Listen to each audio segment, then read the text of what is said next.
Hi, my name is Rob, and I'm very lucky enough to get my hands on the Hero 11 Black Creator Box. So this video is going to be mainly focused on the Hero 11 Black. I'll do a video on the Hero 11 Mini when I get one. So physically, the Hero 10 and the Hero 11 are very, very similar. So this video is going to be mainly focused on the announced new features in the Hero 11, my quick kind of review of those features, and if they're actually useful or not for someone who's already got a Hero 10. In the Creator Box, they also announced the new Gumby grip, and I'll talk about that later in the video and show you some cool tips and features that you can use in the new camera that work well with the Gumby. So one of the features that was announced is that it's a new 8x7 sensor.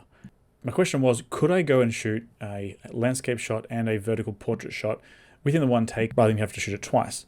And obviously a benefit of that would you wouldn't have to mount the GoPro vertically as well. You could just use it horizontally and crop out the center of the frame. It works pretty well. You do get some extra width, but obviously if you're framing up some critical shots that are wide, you're going to have to shoot it twice. But for certain shots, you can definitely get away with it as long as you're conscious of what you're framing. So I wanted to test them side by side, and I did some handheld testing here just in the different modes to actually see how much extra sort of vertical space you get as opposed to just having the camera vertically. When it comes to the Enduro battery versus the normal battery, the GoPro says that this one will work better in lower temperatures and it says it has a longer endurance life. I'm not sure what's going on, but it must be some technology inside the battery itself physically, because as far as the specs on the outside go, they look exactly the same. With the new sensor size, it actually now allows you to do the full 360 horizon stabilization inside the camera itself. Previously that was available with the Lens Mod add-on, so now you get that built into the camera itself, taking advantage of the new sensor. However, if you add the Lens Mod on, you will get a wider field of view. They mentioned Hyperview. My understanding is you can actually enable and disable that after shooting, but I haven't tested that myself. So I think this is really for one of those things where you're flying fast and forward with your drone, or mountain biking or skiing, or just moving forward in a straight line, not rather than turning too much. As soon as any sort of left and right panning motion, the edge of the screen sort of are quite distracting. For the cinematographers out there, they announced the 10-bit color. That's going to be really handy for people who are trying to match grades between other camera systems. I also haven't gone through and tested any of the photo modes. However, it is a new 27 megapixel in those photo modes. Now, we always know that GoPro stabilization is pretty good. I wanted to do a quick test. I've been playing around with this gimbal that I have got for doing a review. That video will be coming sometime in the future.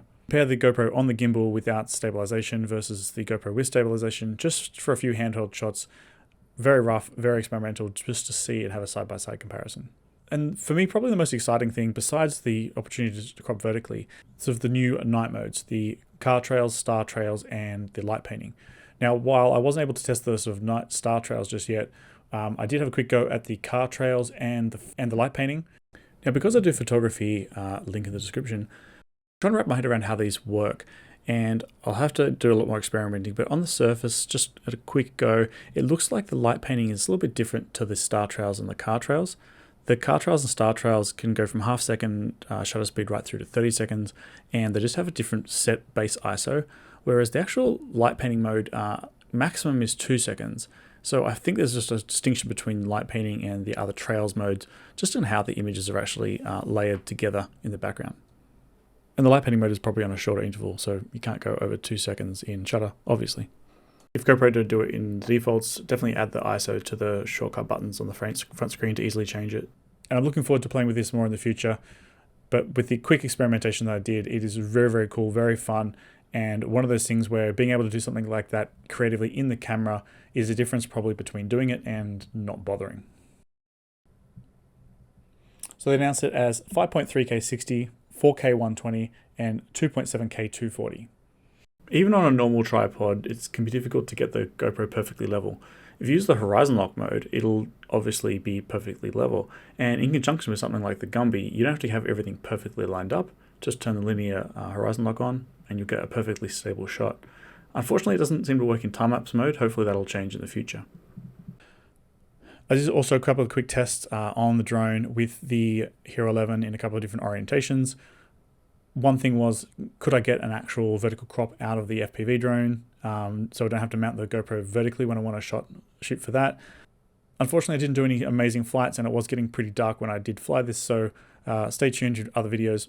And once I get the Hero 11 Mini, obviously I'll do some more tests to see how that goes. When it comes to the interface, there's a new sort of video filter. You can actually have it in high quality or extended battery. It just takes away the options for you to select the high battery draining video modes. And then there's the easy control mode, which sort of stops you going in and modifying all the profiles. Let me know in the comments below if you think you can upgrade and what GoPro you have now. So the 10-bit mode and the new sensor size for me are probably very important, especially the frame rates and also the flexibility and fun of the light painting modes. So that's, for me, something that I would definitely want to have the Hero 11 as part of my fleet. If you already had the Hero 10, who knows if some of these features will come through in a firmware update. Thanks for watching, and I hope you found this video useful.